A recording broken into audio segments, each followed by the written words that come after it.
Hi guys and welcome back to the channel. In today's video we're going to take an in-depth look at every commander trait in Hearts of Iron 4. We'll break down the best traits for each scenario and how to unlock them to get the most out of your generals. If that sounds interesting, you're in the right place. If you have any questions, feel free to ask in the comments and make sure to join our Discord to meet our amazing community. As always guys, if you enjoy the content I make, please do not forget to support the channel by liking the video, subscribing and leaving a comment. It all really helps. Now, let's get started. Now for this video we are going to use the assistance of the wiki. Here you can find a list of all traits and what they do, including some perks which are not shown in the game, but more on that later. Now the first groups of traits you encounter in the game are called personality traits. For example, if we take a look at our starting generals as Italy, we can see a lot of these personality traits, such as Old Guard, Career Officer and Reckless. But is there anything good in there? Well, let's go back to the wiki to take a look at the most interesting ones. The first one, Old Guard, has a negative experience gain modifier, which really hurts if you invest in the general for the long term. However, +1 max entrenchment can be very nice defensively. I usually use these generals on my defensive armies, which will not see a lot of action. Next, we already have one of the best traits in the game, Brilliant Strategist. Definitely the best personality trait, as it gives +1 attack and +1 planning. Now, here we have to talk about these hidden stats. If you check a Brilliant Strategist in the game, all it will say is +1 attack, +1 planning, but that's not really all. As if you check the wiki, there is also a +1 attack and +1 planning skill factor. What does that mean? Well, skill factor means that when your general levels up, it will be a bit more likely to level up in attack and planning rather than the other stats. Since attack and planning, possibly together with logistics, are the most important offensive stats in the game, you can see how being a Brilliant Strategist can significantly boost your general's potential. Now, while there is no way in the game to gain a Brilliant Strategist on an existing general, there are ways to make it more likely to appear on new generals. For that, you would need to be on the Grand Battle Plan, and you would need to unlock the Theater Training Spirit of the Academy. As you can see, this gives you a 50% chance that new generals or officers created have the Brilliant Strategist or Inflexible Strategist traits. Speaking of Inflexible Strategist, it works in a very similar way, but it is oriented to defense and logistics. While this is overall less valuable, it can work really well on a defensive general. The next couple of traits we are going to mention are also affected by one of the spirits of the Academy. Specifically, political loyalty makes it more likely for new officers to begin with either politically connected or media personality. Politically connected and media personality are overall not great traits, with either useless perks, such as the production cost discount, or even damaging one, like the experience gain reduction and extra reassignment duration. However, they both offer some nice skill factors to planning and logistics in this case, and attack and defense in the case of media personality, so overall not great for sure, not terrible. And the same exact thing can be said about War Hero and Career Officer. The main thing here is the skill factor. These are not great traits, not terrible. If you start with them, it's okay. The next two, however, Cautious and Reckless, these ones are a lot more interesting, as these ones directly affect planning speed. Cautious makes your general less likely to be wounded in combat, but it gives you a -20% planning speed, and Reckless does the opposite. Your leader is 50% more likely to get wounded, but you get a +20% planning speed. Now, out of the two, Reckless is definitely better, as planning speed may not be the most important stat in the game, but it's nice to have. You also get +1 attack and planning and -1 defense skill factor. Just to be clear here, it doesn't mean that your general will lose defense, it simply means that your general is even less likely to level up in defense compared to attack and planning. Now the problem with Reckless is that a wounded general is completely useless. You cannot use any commander ability, and the army only gets 50% of his stats. So you don't really want your generals to be wounded. That's why Reckless is still not great in my opinion, but it can be alright on armored divisions, which take very few casualties and which can benefit from the planning speed a lot more. Again, overall, not my favorite traits. Next we have Harsh Leader. This one is worth mentioning because it gives you a very nice +1 attack and then +1 attack and logistics skill factor, which are all great. The problem is a -10% division recovery rate modifier is really bad. It will slow down your offensives, force your divisions to stop and regain organization for longer. Overall, this is not great to have on an offensive general, and yet Harsh Leader is clearly oriented for offensive generals. Overall, in my opinion, this is not a good trait. Now, down here there are a lot of situational, very situational or country-specific traits that we are not going to mention, but we also have another 4 relevant ones: infantry, cavalry, armor, and engineer officer. Now, these ones are intuitively connected with some of the earnable traits we will mention later. So infantry with infantry leader, cavalry leader, panzer leader, engineer. And what they do, as you can see, is they give you a +100% experience factor, so they will make it easier to unlock these follow-up traits. Now, for example, here we have the armor officer, which means it will be easier for our leader to unlock the related panzer expert and combined arm expert. Now, this is not required to unlock the panzer leader, it just makes it faster. So these traits are nice to have if you start with a general that has one already, but I wouldn't go out of my way to get them. By the way, if you wanted to go out of your way to get them, that's something you can do, as each of them is related to one of the doctrines. Superior firepower makes the engineer officer trait easier to get on new generals, mobile warfare does the same for panzer officer, as it makes sense, and mass assault does the same for infantry officer, while the cavalry officer one, well, you just don't get that one. Now, in generic gameplay, I would say that probably infantry officer is the most useful to have, followed by armor officer. Concluding this chapter, as you can see, personality traits overall don't have the biggest impact on the game, and the only one worth actively seeking to make the perfect general would be Brilliant Strategist. Other than that, I would just focus on avoiding the bad ones and work with what you start with.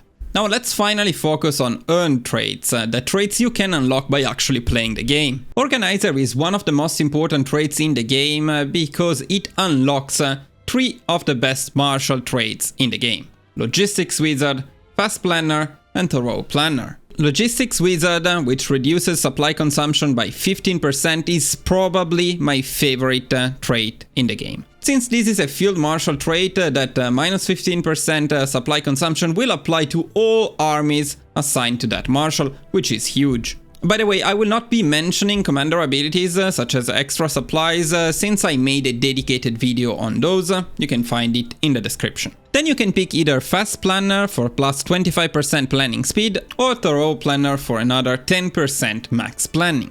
Out of the two, Thorough Planner is the better one, as max planning is generally more valuable than faster planning. To unlock all of these traits, all you need to do is use battle plans, such as this one. But careful, not Marshal plans. So using a Marshal line and a Marshal battle plan will not gain you any experience. At this point, it's worth mentioning something very important about all earnable traits, and that is each trait you unlock will make additional ones slower to unlock. The wiki here says that for every earned trait a general has already acquired, the gain rate for all other traits get reduced, half speed with the first finished trait, and then 1/3 speed with 2 traits, and so on. This means a couple of things. First of all, if you start with a general that has already unlocked some traits that you don't particularly care about, well, that's not going to be a great general to level up. Secondly, it's very important to prioritize the most important traits, so it's important to know what you're going for and what you want that general to become. Next, let's talk about Panzer Leader and Cavalry Leader. These are unlocked simply by using mostly armored divisions, more than 40% for Panzer Leader, and mostly cavalry, motorized or mechanized for the Cavalry Leader, more than 40%. And this is also the reason why we're covering them together. Now, Cavalry Leader might sound a little bit misleading, but it actually doesn't only buff cavalry, it also buffs motorized and mechanized. And this is very important because depending on the composition of your template, Cavalry Leader might actually provide better buffs than Panzer Leader. Panzer Leader directly buffs the speed and attack of armored divisions, while Cavalry Leader buffs the attack on motorized and mechanized. Now, this is particularly important if you look at the follow-up general traits. These traits only buff defense. Panzer Leader gives +10% defense on armored division, Combined Arms Expert 15% defense to motorized and mechanized, and Cavalry Expert, now back to only cavalry, not sure why, buffs cavalry by 10%.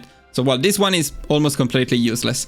But out of the previous two, Combined Arms Expert more often than not offers more buffs to armored divisions than Panzer Expert, because it gives more defense and because it applies to a larger part of the template, or to a very large part of the template in any case. You probably already know this, but in Hearts of Iron 4, defense means also breakthrough, so this is not only a defensive buff, it is also an offensive buff. All in all, in here, Cavalry Leader plus Combined Arms Expert can make very solid divisions, especially if you rely a lot on motorized or mechanized. Personally though, what I usually go for is Panzer Leader into Combined Arms Expert for dedicated armored divisions. Next, let's temporarily skip Engineer and focus on the other, generally more useful series of traits in the game. Infantry Leader, followed by Infantry Expert, and or Ambusher. Now these traits are simply unlocked by leading infantry divisions. They need to have an infantry ratio above 80%. And they are very good on infantry divisions. I would say a must on any infantry general. Infantry Leader offers a 13% extra infantry division defense, which can be followed up by Infantry Expert for a 10% infantry division attack. This is absolutely a must on offensive infantry. Ambusher is not to be ignored though, because +5 max entrenchment is very good to have on defensive divisions. So here you can go for Infantry Leader into Infantry Expert for offensive infantry, and Infantry Leader plus Ambusher for defensive infantry. Now, before we move on to Field Marshal traits, let's also cover the more situational and less common general traits. Invader, with the related Amphibious and Naval Liaison, can be very useful for naval invasions. Now, the reduced invasion preparation time might not sound necessary right now, but it will be in a couple of weeks. Both follow-up traits can be useful. I would say Amphibious is the most generally useful, as extra supply grace when disembarking can always be helpful, while Naval Liaison can be useful when you have absolute naval dominance, and your divisions can benefit from shore bombardments. As you can easily guess, all of these traits can simply be unlocked by carrying on naval invasions. Now let's talk about Engineer, which our Eric here has already unlocked. Engineer and the follow-up traits are good for a couple of things. They buff your attack in rivers and forts, especially with Fortress Buster, and especially if you use the ability Siege Artillery. Here you get a total of plus 25% attack into forts, which is very nice if you attack forts. The thing is, you really should not attack forts. So this is why these are very situational traits. If you are forced for some reason or for roleplay reasons to attack into forts, then you definitely want them, but if you can avoid that, that would be better. Scavenger, on the other hand, allows you to capture more enemy equipment. Now this can be very useful when you play as a miner and you cannot rely entirely on your production, so you need to steal AI-made equipment. And it can work very well when combined with higher tier maintenance company, which basically does the same thing, increases the equipment capture ratio. Personally, I'm not a big fan of this. I prefer to build my own equipment than steal the AI crappy one. But just in case, there you go. All of these traits are unlocked by fighting in rivers and forts. Next, we have Commando and the related Skirmisher, Paratroopers and Camouflage Expert. Now these ones are a little tricky to unlock as they require you to fight either in very cold or very hot terrains, or with the paradrop or naval penalty modifiers. Commando itself offers a very nice non-combat out-of-supply penalty minus 25%, Skirmisher is completely useless, Paratroopers offer some additional supply grace for Paratroopers, very situational, and Camouflage Expert, this is the interesting one in here, will offer a 50% damage reduction against enemy CAS, which is huge, at the cost of a minus 50% air superiority bonus in combat, which is also huge if you have air superiority, but in that case you wouldn't need to worry about enemy CAS. So obviously this is a very good trait to have when you do not have air superiority. In single player I would consider this niche, but in multiplayer these can really make the difference when you cannot achieve air superiority. To the point that it might be very well worth it farming the Commando trait and unlocking it as soon as possible. Finally, we have Trickster and the related Improvisation Expert and Guerrilla Fighter. You can gain these by either flanking enemy divisions or being flanked by enemy divisions. And Trickster is basically useless. Improvisation Expert is okay for the extra movement on land and the additional buffs to crossing rivers with the ability. And Guerrilla Fighter, yeah, 50% entrenchment speed is nice, but not as nice as, for example, the extra entrenchment you get with Ambusher. Overall, you want extra entrenchment more than entrenchment speed, the same way you want max planning more than faster planning. Now, here at the very bottom there is actually one more to mention, that's Skilled Stuffer, which will increase the max army size by 6, so it will bring it to 30. And the follow-up, Expert Delegator, this is a Field Marshal trait, which will increase the amount of armies you can assign to a Marshal from 5 to 7. These are simply unlocked by leading full armies of 24 divisions. Now these are very situational, but they can be useful if you already got the perfect General or Field Marshal and you want to take full advantage out of it. Now we can finally move on to the Field Marshal traits. There are quite a lot of interesting and very important ones in here. We already mentioned Logistics Wizard, the best one probably in the game, and Thorough Planner for the extra planning. So let's talk about the next choice between Unyielding Defender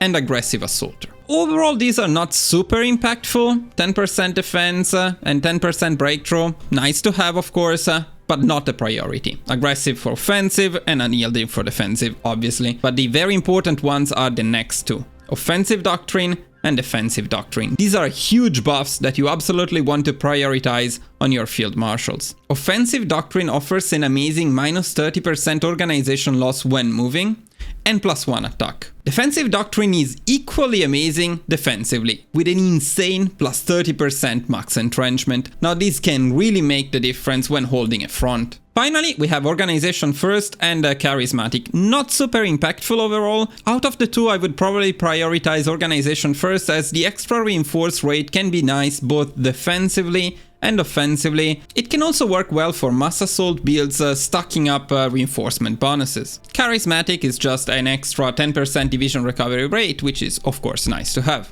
Now to conclude our very long analysis of all traits, we still have terrain traits left to cover. Luckily, there isn't much to say here. As you can guess, each terrain trait provides bonuses in that specific terrain, and it is also unlocked by fighting there. They can be very useful on specialized divisions, especially when you expect to fight extensively in the same terrain type. Now the obvious example that comes to mind here is to get the Hill Fighter and Mountaineer traits on a dedicated general for Mountaineers divisions. Now what's really good here is the Adaptable trait, which you can unlock by unlocking any two of the previous traits. Adaptable is one of the best traits in the game because of that +30% terrain penalty reduction. Terrain penalties and bonuses are overall one of the most impactful aspects in the game, so anything that gives you an edge in that field is incredibly valuable. And with that, boys, we covered every single commander trait in Hearts of Iron 4. Before leaving you though, let's go over a quick recap. So if you're just skipping to the end of the video, here is the summary. For personality traits, the only one really worth getting is Brilliant Strategist. Other than that, you can just focus on avoiding bad ones. And for what concerns earnable traits, just focus on Infantry Leader plus Infantry Expert for infantry-oriented generals, and Panzer Leader plus Combined Arms Expert for your Armored Divisions generals. Honorable mentions in here, Ambusher for defensive infantry and Camouflage Expert when you don't have air superiority. Also, keep an eye on Invader for the upcoming DLC. When it comes to Field Marshal traits, I would always pick Logistics Wizard, you can never go wrong with it. And I would follow it up with Offensive Doctrine or Defensive Doctrine, depending on your role, and then Thorough Planner. And for terrain traits, other than the specific ones you plan to fight in, whenever you can get Adaptable, go for it, it's one of the best traits in the game. Now tier 2 members of the channel can also find this dedicated document with all traits rated in the usual shared folder. Now that's really all for this video. As you can probably tell, quite a lot of work went into this, so I would really appreciate your support. Please do not forget to like the video, subscribe, and leave a comment to help the channel grow. Let me know what you thought of this breakdown and tell me which traits you personally like the most. I'm always very curious to hear your opinions. Other than that, thank you all for watching, and I will see you guys very soon in the next video. Bye bye!